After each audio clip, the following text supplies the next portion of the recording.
తండ్రి వీర్యకణం తల్లి అండకణంతో కలిసిన ఆ క్షణంలో ఒక కొత్త జీవం ప్రారంభమవుతుంది. ఆ చిన్న ఒక్క కణంలోనే దేవుడు ప్రత్యేకమైన డిఎన్ఏని ఉంచాడు.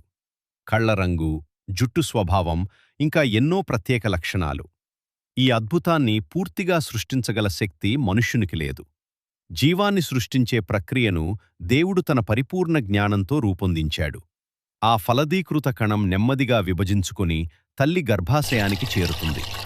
అక్కడ అది సురక్షితంగా అతుక్కొని రోజురోజుకు పెరుగుతుంది.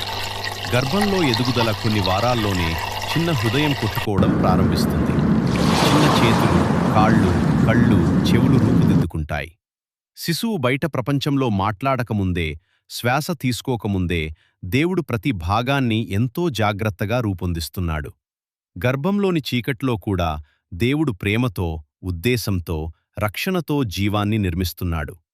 కీర్తనల గ్రంథము 130 13-14. నీవే నా అంతరాంగములను సృజించితివి, నా తల్లి గర్భములో నన్ను అల్లితివి. నేను భయంకరముగా, అద్భుతముగా చేయబడినందుకు నిన్ను స్తుతించుచున్నాను. ఇర్మియా 1:5. నేను నిన్ను గర్భములో నిర్మించకముందే నిన్ను ఎరిగియున్నాను.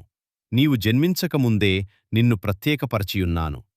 యెషయా 44:2. నిన్ను సృష్టించి గర్భములో ఏర్పరచిన యెహోవా నీకు సహాయము చేయును. ప్రతి శిశువు దేవుని ప్రణాళికలో భాగమే. ఏ జీవితం యాదృచ్ఛికం కాదు.